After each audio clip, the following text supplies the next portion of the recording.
오늘 드디어 룻기 마지막 시간입니다, 여러분. 그동안에 수고 많으셨고요. 오늘 설교는 질문으로 시작해 보려고 합니다. 여러분, 교회에는 무엇이 있어야 할까요? 여러분이 만약에 수봉산 교회를 다른 교회에서 결정해서 오셨다면 여러분은 수봉산 교회에 무엇을 보고 오셨습니까? 교회에 반드시 필요한 것이 있다면 무엇일까요? 무엇과도 바꿀 수 없는 한 가지. 네, 힌트를 많이 드렸습니다. 그렇죠. 네, 우리 주님입니다. 예수님이 계셔야 되는 거죠. 그래서 이 교회에 예수 그리스도께서 계시는가, 그리고 예수 그리스도께서 이 교회의 주인이 되시는가, 어딜 가시든지 그걸 꼭 보셔야 됩니다. 그리고 예수 그리스도께서 주인 되시는 교회의 특징이랄까요? 표시가 납니다.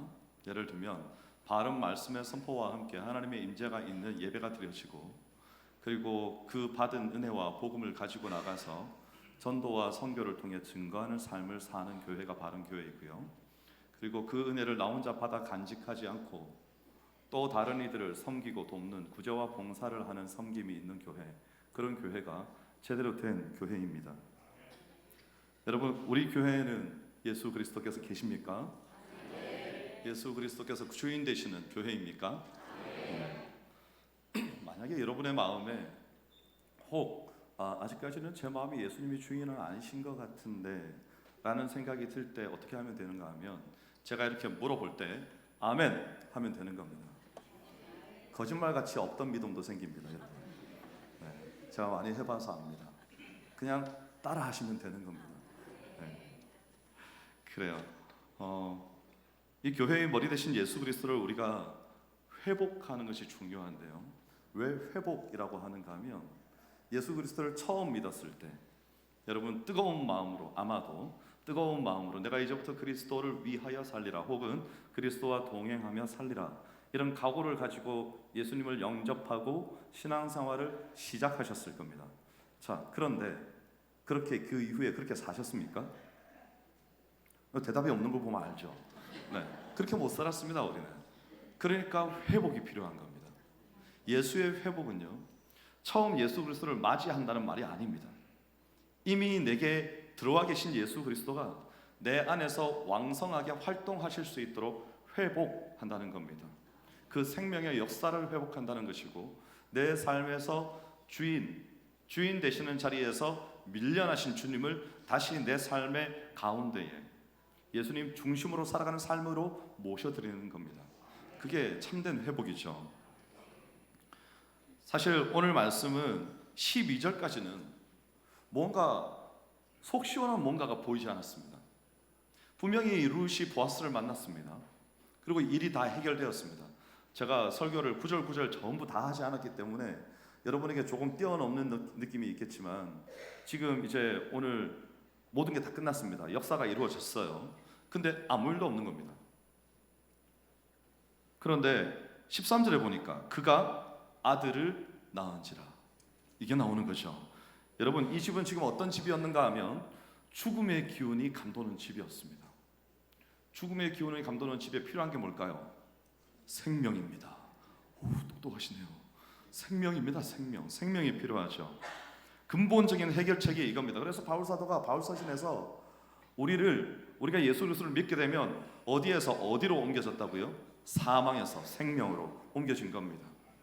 그래서 사망에서 생명으로 옮겨졌는데 여전히 사망 가운데 사는 것 같은 삶을 사람들이 살고 있으니까 그걸 가르치는 거 아닙니까? 우리는 이미 사망에서 생명으로 옮겨졌다, 이렇게 가르치는 거죠. 이 죽음에서 생명으로 오는 게 중요합니다. 자, 그러면 이 생명이 있으면 우리가 어떻게 되는가 하면요, 시냇가에 심은 나무가 시절을 쫓아 과실을 맺는 이유는 제대로 잘 심겨졌고 그 안에 생명이 있기 때문이죠.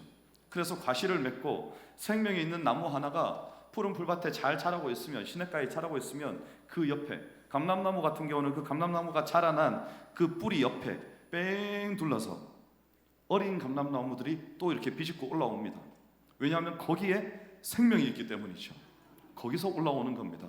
그러니까 우리에게 생명이 있으면 이 생명은 또 다른 이들에게 생명을 낳게 합니다.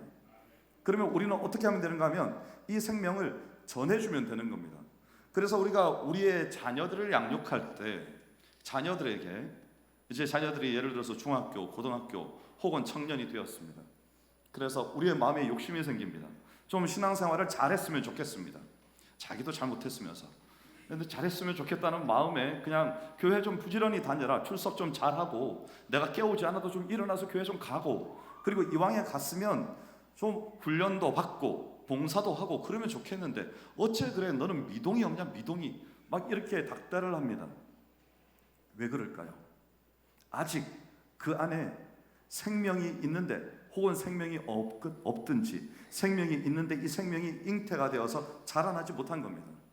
그러니까 그 옆에서 생명이 왕성하게 자라나면 그 옆에서 새로운 생명들이 싹트고, 그러면 예배 가운데 내가 은혜를 받고 예배 가운데 변화되고 기도를 스스로 하고 싶어지고 하나님 앞에서 내가 살아가야 될 인생의 방향이 궁금해지고, 그렇게 되면 자연스럽게 스스로가 성경을 읽게 되고 기도를 해야 될 것 같고, 그리고 이제 내 삶의 주일 예배 이외에 수요일이나 금요일에도 나가서 내가 내 인생을 좀 정리정돈하면서 하나님의 뜻을 잘 분별하는 시간을 가져야 되겠다는 자각을 스스로 하게 되는 거죠.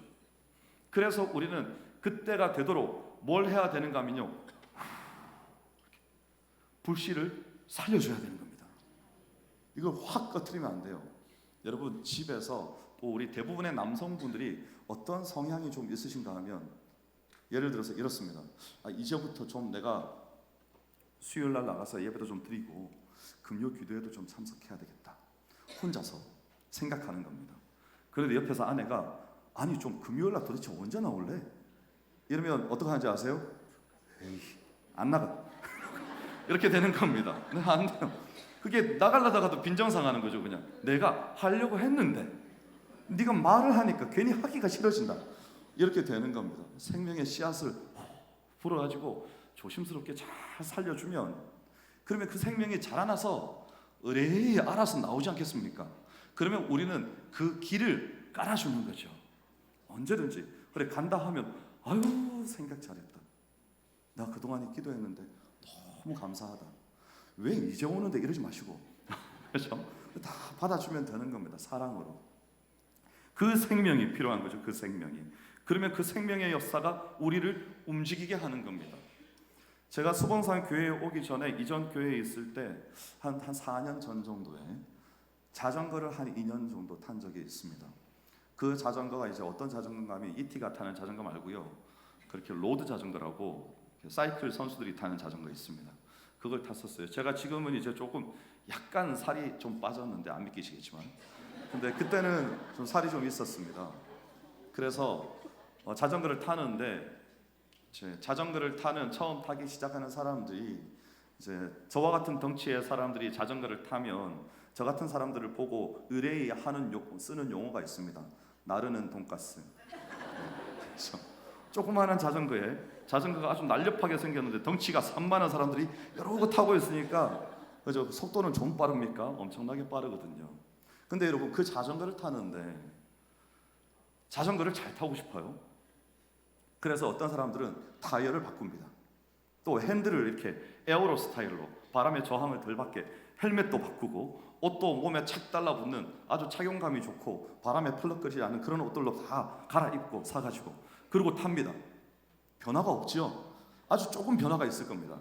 뭔가 가벼워졌으니까 자전거가 가벼워졌죠. 그런데 여러분 차에서 제일 중요한 게 뭡니까?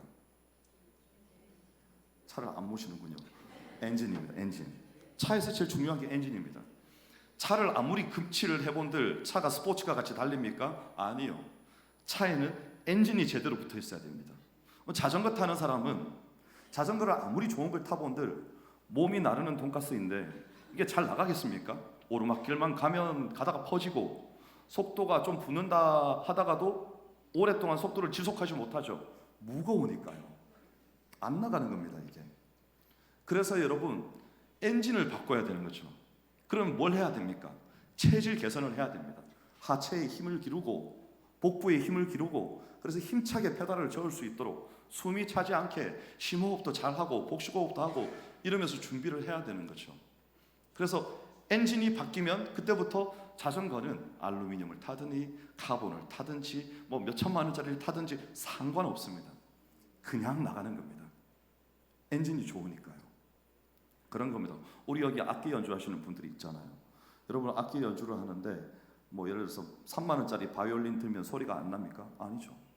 거의 지금과 비슷한 소리로 뭐가 중요하죠? 연주자의 실력이 중요합니다. 그렇죠? 아무리 싼 악기라도 저 같은 사람이 하면 깽깽이가 되는데 이런 분들이 하면 아름다운 소리가 나는 거죠. 그런 겁니다. 뭐가 중요한가 하면 생명이 있는가 없는가 그겁니다. 우리의 신앙생활도 똑같습니다. 우리의 신앙생활에 생명이 있는가 없는가, 그가 아들을 낳은지라 이런 생명의 역사가 내게 있는가 없는가, 이게 중요한 겁니다. 정말 어두웠습니다. 나오미와 룻의 인생은 정말 어두웠어요. 죽음의 공포가 드리워져 있었습니다. 남편이 죽고 또 아들이 죽었는데 이제 더 이상 죽을 사람도 없을 것 같은데 계속 마음에 불안함이 있는 겁니다. 그런데 변화가 없어요. 베들레헴 땅에 돌아왔습니다. 무슨 드라마틱한 변화가 있을 줄 알았는데 나오미의 인생은 여전히 마라입니다. 아무런 변화가 없는 거죠. 그런데 오늘 이제 밝아지는 겁니다. 4장 13절에 이에 보아스가 룻을 맞이하여 아내로 삼고 그에게 들어갔더니 여호와께서 그에게 임신하게 하심으로 그가 아들을 낳은지라. 자, 아들이 태어나서 이제 계속되는 죽음 때문에 어두운 그림자가 온 집안에 가득 깔려 있었는데 이제 밝아지기 시작하는 겁니다. 여인들의 통곡이었는데 이제는 통곡이 사라지는 거죠. 오늘 이야기에서 주목해 보아야 할 점은요, 여인들이라는 등장인물들이 반복적으로 등장해서 아주 중요한 역할을 한다는 겁니다. 룻기 자체가 여인들의 이야기이고요, 특별히 슬픔을 당한 여인들의 이야기입니다. 그렇다고 우리 남성분들이 서운해하실 필요는 없습니다. 여인들의 이야기이지만 또한 나의 이야기이기도 합니다. 그런데 이렇게 사회적으로 소외되어 있고 누구에게도 존경받지 못했던, 존중받지 못했던 여인들이 나오미와 그런 룻의 집에 아들이 태어난 것을 보고 선포하는 거죠. 여인들이 선포하는 겁니다. 지금 나오미와 룻이 무슨 말을 했다고 하지 않았습니다. 주위에 여인들이 선포한다고요. 이게 우리가 주목해야 될 부분입니다. 가장 작은 자를 통해서 높임을 받으시는 하나님이죠. 하나님의 생명은 항상 그렇게 이어져 갔습니다. 예수님의 족보를 받아봤습니다. 연약한 자들, 죄 중에 회개하고 연약한 중에 강한 하나님을 의지하고 도저히 그렇게 할 수 없는 상황 중에 하나님을 바라보고 그 끈을 붙들고 끝까지 인내하고 이렇게 살다 보니 나중에 마태복음 처음에는 룻기 마지막에, 제가 룻기 마지막 히브리어 단어가 뭐라고요? 다윗입니다. 거기서 넘어가죠. 처음에는 사사기에는 죽음이 가득했습니다. 엔샬롬이죠. 평강이 없는 시대, 하나님이 계시지 않는 것 같은 시대, 그런 시대를 사사기를 통해서 지나왔는데 이제 룻기에 들어와서 어둠의 그림자가 여전히 자욱히 끼어 있다가 이 마지막 4장 13절에서부터 밝은 생명의 기운이 움트기 시작합니다. 그리고 뒤에 나오는 족보에서 우리는 족보를 그냥 지나치죠. 아, 이세 또 오벳 뭐 이런 사람이 있었나 보다 하고 지나가죠. 그렇지 않습니다. 이 족보의 마지막에서 사무엘 상하로 넘어가서 사무엘 하로 가면요, 다윗이 나오지 않습니까? 다윗과 하나님의 언약, 사무엘하 7장, 거기서부터 말라기까지 달려서 마태복음 1장에 가면 뭐가 나와요? 아브라함과 다윗의 자손 예수 그리스도의 계보라. 아브라함이 이삭을 낳고 이삭이 야곱을 낳고 야곱은 유다와 그 형제를 낳고, 이렇게 족보가 쭉 나가서 제일 마지막에 예수 그리스도가 나시는 거죠. 지금 이 족보에서 출발해서 거기까지 가는 겁니다. 그러니까 이 족보는 그냥 우리 집에 있는 제가 파평윤 씨고 서종공파고 이런 족보가 아닙니다. 이 족보는 지금 하나님의 아들 예수 그리스도께서 이 땅 백성을 사랑하셔서 하나님 아버지의 보내심을 받아 이 땅에 오셔서 하나님 나라 백성으로서의 삶을 친히 가르쳐 주시고 그 삶의 마지막에 이 모든 온 인류를 구원하시기 위해서 친히 십자가를 지시고 또한 부활하심으로 우리에게 부활의 소망을 주셔서 지금 이 땅에 사는 동안에 저 천국을 맛보아 알게 하시고 저 천국에 갔을 때는 영원한 생명을 이어받아서 우리 하나님과 함께 영원토록 왕노릇하게 하시는 그 이야기, 그 족보가 이 족보인 겁니다. 오늘 우리는 이 족보 속으로 초대를 받는 거죠. 죽음에서 생명으로. 오늘 우리 삶의 이야기가 오늘 이 말씀을 통해서 이렇게 바뀌어야 되는 겁니다. 양화진에 뼈를 묻은 선교사님들이 있습니다. 그 선교사님들이 묘소에 가보면 어떤 선교사님 옆에는, 묘 옆에는 조그마한 묘들이 있습니다. 뱃속에서 태어나지도 못하고 죽었거나 막 태어나서 바로 죽었거나 혹은 살다가 풍토병이 생겨 얼마 살지 못하고 죽었거나 이런 아이들이 그 옆에 다 묻혔습니다. 자기 나라로 간 사람들이 별로 없죠. 여기서 다 묻혔습니다. 이 땅 조선을 사랑하신 분들입니다. 여러분, 우리는 오늘 이 자리에 있으면서 생각합니다. 우리 소봉산 교회는 하나님께서 은혜를 베푸셔서 그 놀라운 생명의 역사를 늘 우리에게 부어주셔서 오늘이 있게 되었다. 여기까지는 좋습니다. 그런데 그분들이 없었으면 우리는 없습니다. 생명의 역사가, 하나님께서 우리에게 베푸시는 생명의 역사가 하나님께서 처음부터 태초로부터 계획하시고 작정하셔서 우리를 위해서 이루어 주시는 하나님의 섭리를 통해 오늘에까지 그리스도의 복음이 소봉산 교회에 이르기까지의 지난 날이 없었다면 우리의 오늘 없고 우리의 오늘이 없으면 내일도 없는 겁니다. 그래서 우리는 이제 우리가 어떻게 해야 됩니까? 그가 아들을 낳은지라 삶에 그리스도께서 주시는 생명, 하나님께서 주시는 은혜의 역사가 시작되었다면 살려내야 되는 거예요. 살려내어서 어떻게 하면 됩니까? 성화 봉송하듯이 내 평생 사는 동안에 이 생명의 씨앗을 내 가슴에 소중하게 간직하고 달리다가 내 인생이 끝날 때 이걸 꺼트리지 않고 너 이거 이어서 달려라 하고 그에게 건네주고 우리는 죽는 겁니다. 그렇게 이어져 온 그리스도의 복음이 오늘 우리에게 이르게 된 겁니다. 그때의 선교사님들의 삶도 인생의 마라톤도 우리를 위한 것이었고 우리의 오늘 생명의 씨앗을 품고 우리가 살아가는 오늘도 내일 수봉산 교회의 다음 세대가 될 그들에게 또 다른 생명의 씨앗을 우리가 오늘 품고 있는 겁니다. 이걸 살려내는 거죠. 14절에 보면요, 이 아이의 이름이 이스라엘 중에 유명하게 되기를 원하노라 이렇게 말합니다. 여기서 이 유명하게라는 말의 본래 의미가 선포한다는 뜻입니다. 무명의 그리스도인인 이 마을 사람들이 생명의 씨앗을 받고 보고 난 다음에 그가 이스라엘 중에 유명하게 되기를 원한다고 선포를 하는 겁니다. 선포를. 여러분, 지금 룻과 나오미가 했다고 하지 않았습니다. 제가 마을 여인들이 이 일을 하고 있는 겁니다. 상징적인 의미가 있습니다. 이게 지금 우리가 성경을 읽을 때 룻과 나오미의 이야기로 아 그래 이 집에 참 힘든 일이 있었구나. 근데 하나님께서 이 가정을 회복시키셨구나. 그리고 이 족보를 보니까 이 가정에서 나중에 다윗도 나고 그리고 이 족보를 통해서 예수님께서 오시는구나. 이러고 지나가면 안 된다는 겁니다. 지금 이게 뭘 말하는가 하면 여기는 소우주입니다. 소우주. 그리고 큰 우주를 보여주는 거죠. 우리에게 하나님의 나라가 어떻게 이루어져 가는지.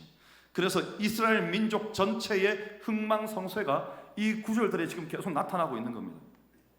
이스라엘 민족이 사사기와 같은 흑암의 시대를 지나가고 있었는데 룻기를 통해서 이제 하나님께서 그들에게 생명을 주시는 거죠. 그리고 생명을 통해서 한 가정이 일어나는 것을 보이시면서 우리에게 말씀하시는 바는 뭔가 하면 너희 나라도 이스라엘 민족도 이와 같이 다시 일어나게 될 것이다. 너희 교회도 이와 같이 다시 일어서게 될 것이다.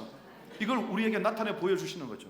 그러니까 예수님께서 성경 사복음서에서 누군가 병자를 고치셨을 때는, 누군가를 회복시키셨을 때는 그것이 그냥 그 사람을 고치셨구나 이게 아닙니다. 여러분, 38년 된 중풍병자를 고치셨든 손이 마른 사람을 고치셨든 귀신 들린 사람을 고치셨든 그가 낫게 되기 전의 상태는 이스라엘 민족들의 상태와 같은 것이고 그가 지금 낫게 될 때는 내 죄에서 노임을 받을지어다 치유를 얻을지어다 라고 예수님께서 선포하실 때는 그 한 사람에게 하시는 말씀이기도 하지만 이 민족 가운데 선포하시는 말씀인 거죠.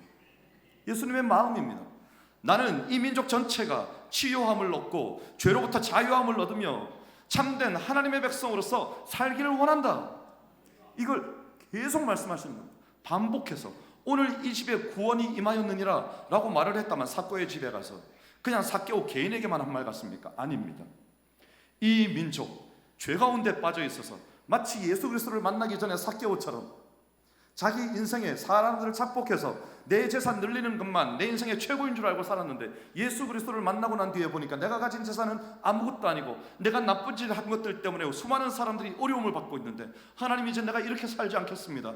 그러고는 자신의 재산을 팔아서 절반을 가난한 자들에게 나눠주고 누게서 퇴색한 것이 있으면, 빼앗은 것이 있으면 4배나 갚는 이런 역사를 예수님께서는 지금 누구에게? 이스라엘 백성 전체에게, 사랑하는 내 백성아, 너희의 죄악된 길에서 돌이켜서 참된 하나님의 백성의 걸음이 어떤 것인지 알고 그 길로 가라, 이렇게 말씀하시는 겁니다.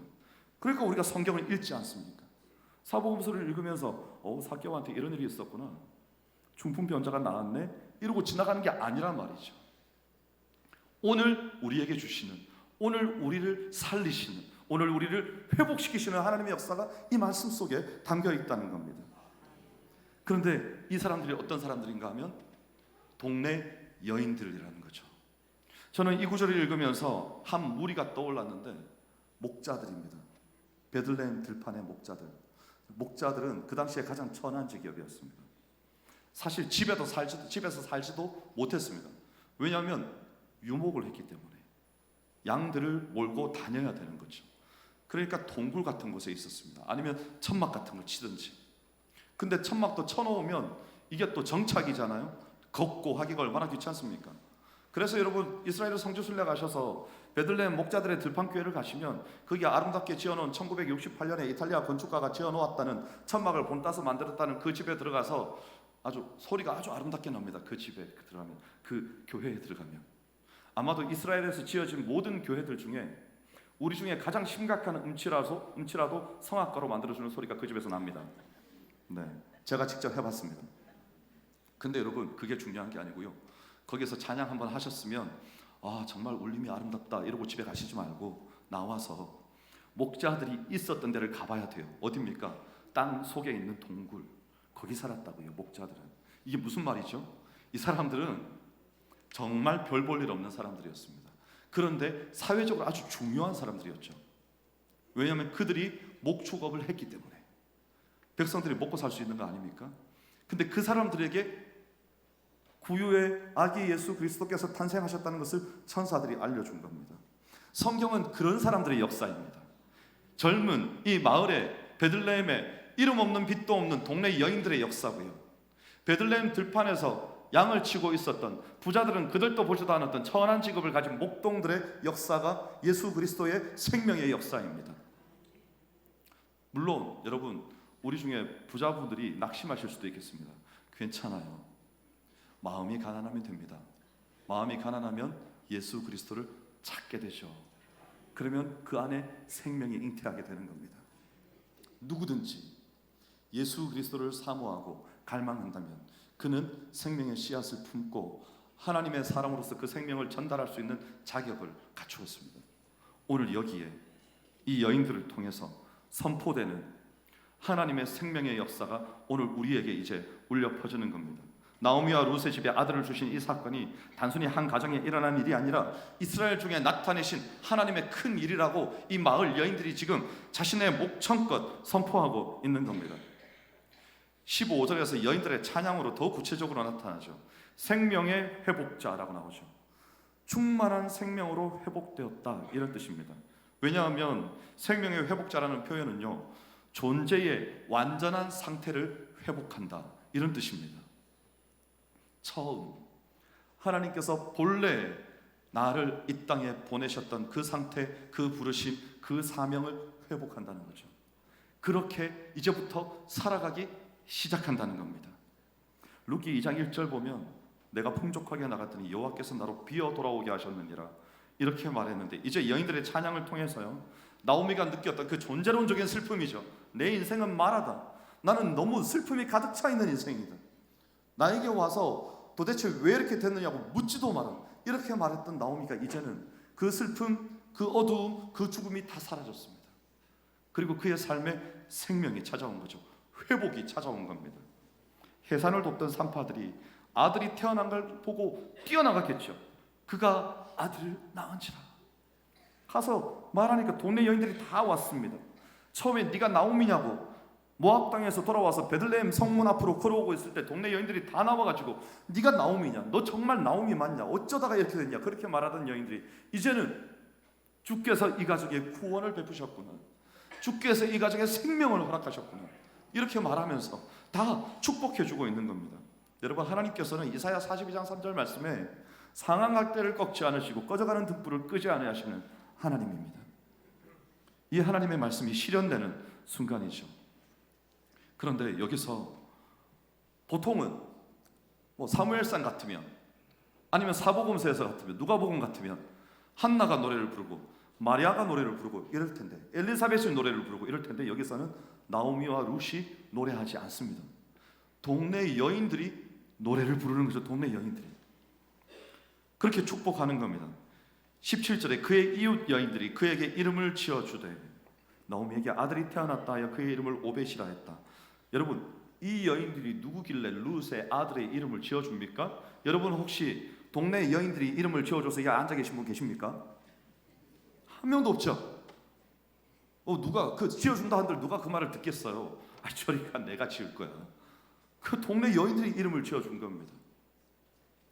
이게 무슨 말인가 하면 태어난 아들이 온 동네의 기쁨이었다는 거죠. 모두가 함께 축복했다는 겁니다. 그러니까 룻과 나오미도 이걸 기쁘게 받아들이는 거죠. 동네 사람들이 다 모여서 그 아이의 이름을 이렇게 해라.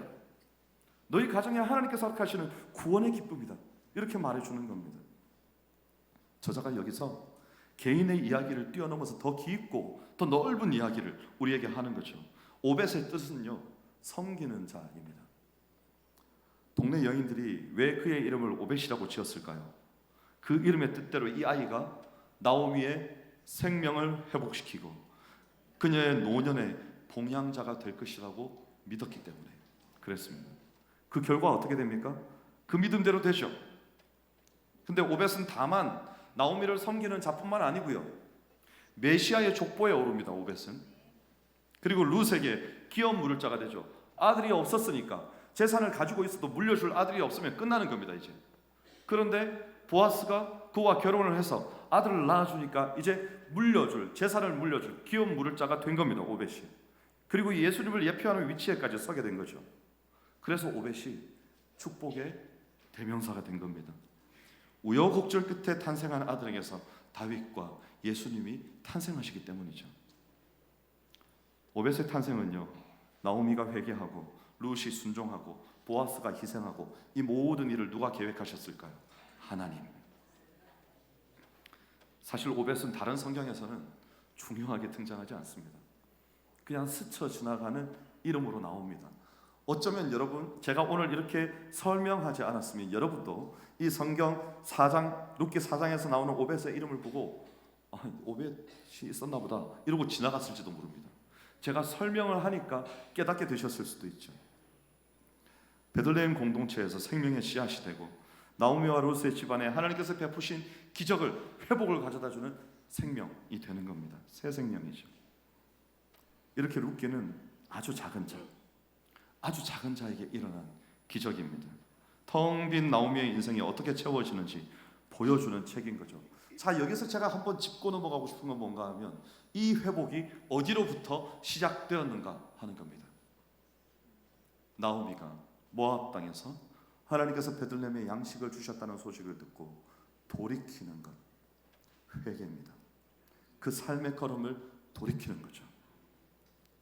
이것이 오늘 말씀이 우리에게 요구하는 바이기도 합니다. 하나님 앞으로 다시 나오라. 우리에게 말씀하시는 거죠. 여러분, 결국 다시 한번 깨닫는 것은 모든 인생의 문제의 해결은요, 우리 하나님께 있습니다. 여러분, 제가 여러 번 강조했습니다. 기도하실 때, 우리가 기도할 때 기도의 마지막이 어떻다고요? 처음에 기도할 때는 주여를 부르고 100번을 부르고 1000번을 부르고 내 인생에 어떻게 해결할 바가 보이지 않아서 가슴을 치면서 주의 이름을 외쳐 부르는데 도저히 기도가 되지도 않고 정면 돌파가 이루어지지도 않는데 왜 그렇습니까? 내가 하고 싶은 말만 하고 있으니까 그렇습니다. 그걸 뛰어넘어야 되는 거죠. 한나의 기도가 그렇지 않습니까? 제가 금요 기도회 때 말씀드렸습니다. 한나가 하나님의 마음을 알게 되니까 기도가 뚫립니다. 지금까지는 내 아들을 구했는데 하나님께서 하나님의 사람을 원하신다는 마음을 알고 나니까 하나님, 이제 내 아들 아닙니다. 하나님의 아들을 주십시오. 이렇게 구합니다. 그리고 난 뒤에 낳자마자 성전에 보냅니다. 그럴 거면 왜 낳습니까? 평생 함께 하지도 못할 텐데 더 이상 그 아이는 나오미의 한나의 아이가 아닌 거죠. 하나님 앞에 그렇게 구하는 겁니다. 인생의 문제의 해결은 걸음을 돌이켜서 하나님의 마음을 깨닫고 하나님 앞으로 다시 나아가는 데 있습니다. 오늘 예배에 나오신 여러분, 혹시 인생의 문제의 해결을 어디서 찾고 계십니까? 내가 뭔가를 하려고 하고 계시지는 않습니까? 여러분의 인생에 혹시 하나님은 어디에 계십니까? 가끔 찾는 이름입니까? 아니면 내 인생 한 가운데 계셔서 주인이 되어주시고 나를 인도하시는 하나님이십니까? 15절 말씀에 보면 나오미와 룻의 마음을 어루만져 주는데요. 15절에 이는 내 생명의 회복자이며 내 노년의 봉양자라. 너를 사랑하며 7 아들보다 귀한 내 며느리가 낳은 자로다. 여러분, 오벳의 이름도 그렇지만 룻에게도 이보다 더한 축복이 있을까요?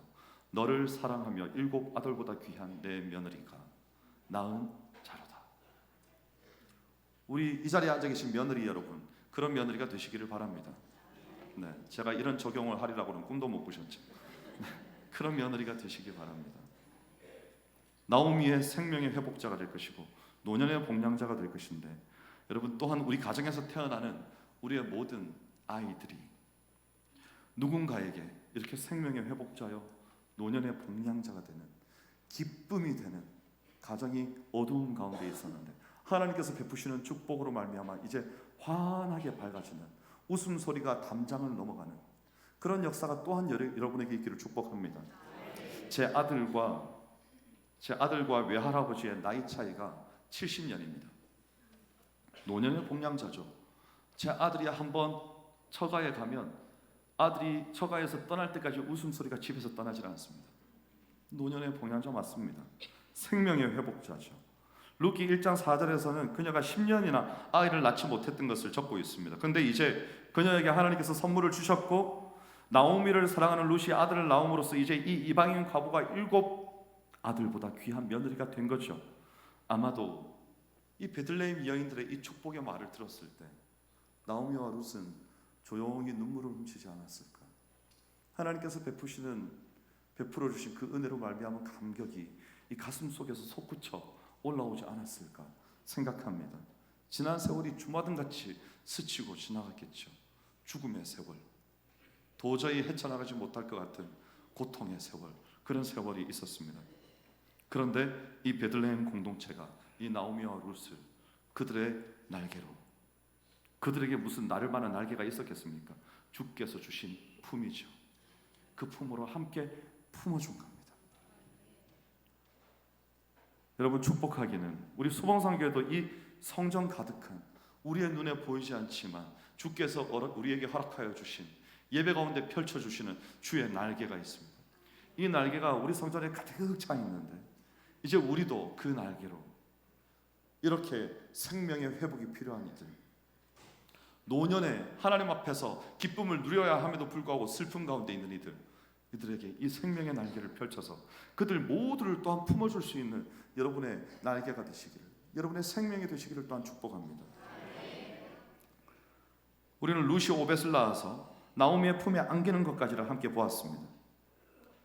그런데 그곳에서 나오미가 이 생명을 다시 안게 되는데, 사실은 나오미는 우리는 성경을 다 아니까 내다보는 거죠. 이제 곧 아들을 낳을 거야.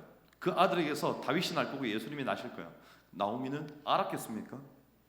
희미하게 하나님이 뭔가 일을 행하시지 않을까, 이 정도까지는 생각했을 수도 있겠습니다. 그런데 이제 하나님이 주신 거죠. 나오미의 마음에 가장 깊은 텅 비어 있는 것이 무엇인지, 그 자리가 무엇으로 채워져야 할지 하나님께서는 정확하게 아신 거죠. 그래서 딱 그것을 주신 겁니다.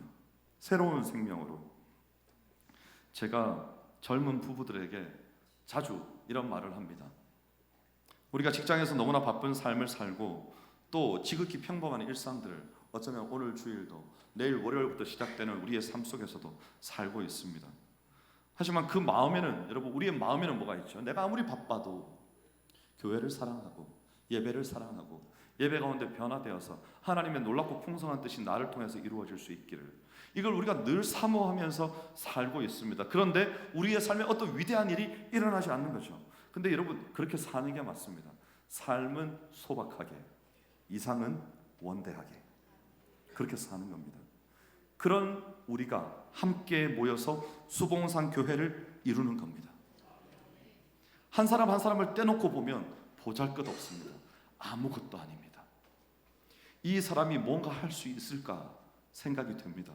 그런데 하나님 앞에서 작은 벽돌, 빨간 벽돌 한 장 같은 아무것도 아닌, 길에 버려져도 누구도 거들떠 보지도 않을 만한 우리의 인생이 다 모이면 이렇게 아름다운 하나님께서 친히 세우신 주의 피로 사신 교회가 되는 겁니다.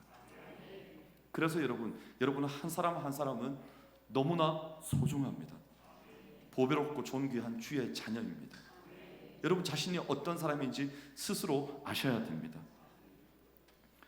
지금 여기 이 작은 동네에 베들레헴의 넓은 과부 나오미의 품에 이제 이 시대를 살려낼 이 생명의 씨앗이 안겨 있는 거죠.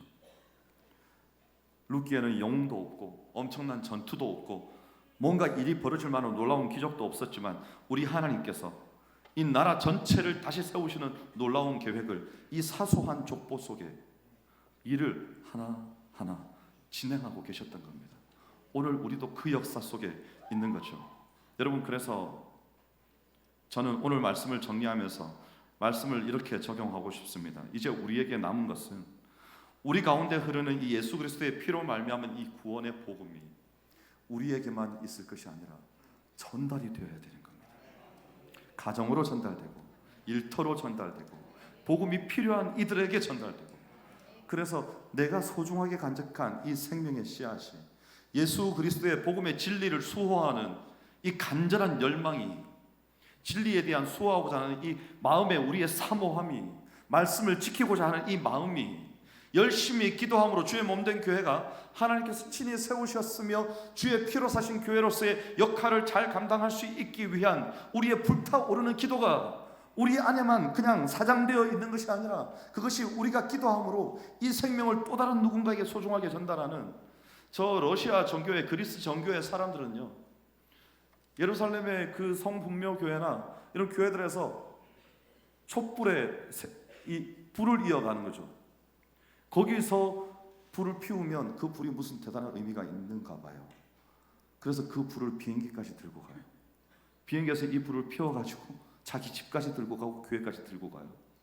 그런 행동을 그들이 하더라고요. 미신적이죠, 물론. 그런데 저는 그들의 그 마음을 높이 사고 싶습니다. 소중하게 간직한 그들은, 우리는 예수 그리스도께서 우리에게 허락하여 주신 시대를 살리고 교회를 세우고 사람의 생명을 예수 그리스도의 피로 구속하는 정신을 가지고 있는데, 그들은 그 정신과 동등하게 뭘 가지고 있는가 하면 행위를 가지고 있어요. 그래서 행위 없는 믿음이 죽은 것이라는 걸 그들은 실제적으로 가지고 있어요. 그러니까 그런 행동들을 하는 겁니다. 예수 그리스도의 무덤 앞에 가서 무릎을 굽혀서 키스하고, 그리고 열방 교회에 예수 그리스도께서 십자가를 지시기 전에 겟세마네 동산에서 눈물로 피눈물을 흘리면서 땀이 피같이 되었다고 그렇게 기도하셨던 그곳에 가서는 걸어서 가지도 않습니다. 예수님께서 기도하셨다는 그 바위를 걸어서 가지 않아요. 반 무릎을 한 상태에서 엎드려서 기어갑니다. 감히 온 인류를 구속하시기 위한 예수 그리스도의 피와 눈물이 흘려진 이곳을 누가 걸어가? 누구는? 물론 저는 걸어갔죠. 그들은 기어갑니다. 기어가서 거기 키스하는 겁니다. 제가 그걸 보면서 아유, 무슨 예수를 저렇게 믿어, 이렇게 말하지 않았습니다. 숭고한 거죠. 그렇게라도 그들의 존경을 표하고 싶은 거예요. 주님 앞에 표하고 싶은 거죠. 그거 제가 존중합니다. 너무 귀합니다. 우리가 그렇게 따라할 필요는 없습니다. 그런데 여러분, 우리 안에 이거 있습니다. 이 생명이 우리에게 있는 거죠. 예수 그리스도께서 우리에게 이 생명을 주셨습니다. 이 생명이 교회의 주인이 되셔서 활활 불타오르고 있습니다. 성화 봉송하듯이 맨 마지막에 그 대에 오르면 마지막 주자가 거기에다 불을 붙이면 그때부터 올림픽이 끝날 때까지 그 불이 불타오르지 않습니까?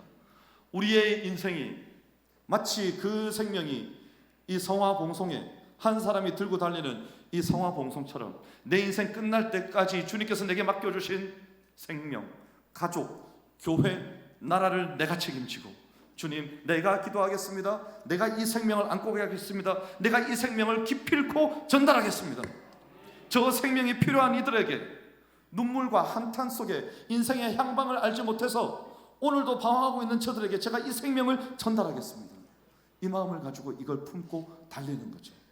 주께서 가라고 하시는 곳으로 가는 겁니다.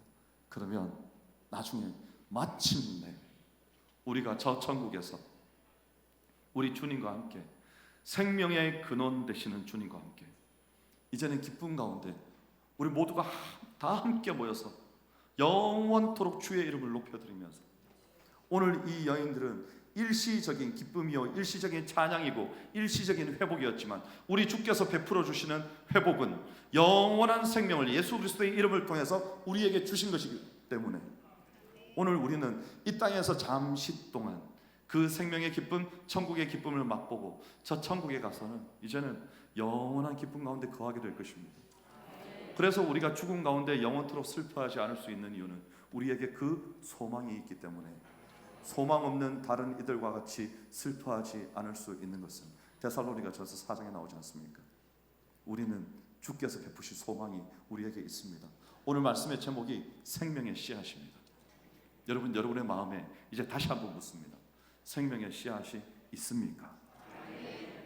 그렇다면 여러분도 그 생명의 씨앗을 가지고 생명의 씨앗을 전달하는 사람이 되고, 누군가를 복양하여 주는 복양자가 되고, 하나님께서 내게 허락하여 주신 이 생명을 가지고 교회를 다시 살리고 가정을 다시 세우고 이 나라를 다시 한번 하나님 앞에 거룩하게 세우는 일에 여러분의 자신을 기꺼이 내어주시겠습니까?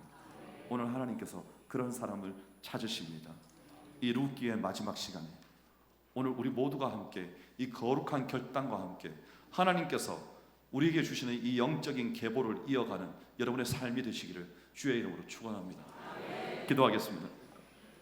하나님 감사합니다. 우리의 어떠함이 아닌 하나님이 누구신가에 집중하는 우리가 되기를 원합니다. 하나님의 계획과 인도하심에 믿음으로 순종하는 우리 모든 성도들 되게 하여 주시옵소서. 작고 사소한 삶 속에 원대한 하나님의 계획이 있음을 깨닫고 우리도 신실한 믿음의 발걸음을 바로 오늘 이 시간부터 내딛는 우리가 되게 하여 주시옵소서. 그래서 생명의 씨앗을 전달하는 우리 모두의 삶이 될 수 있도록 주여 역사하여 주시옵소서. 감사드리며 예수님 이름으로 기도하옵나이다. 아멘. 찬송가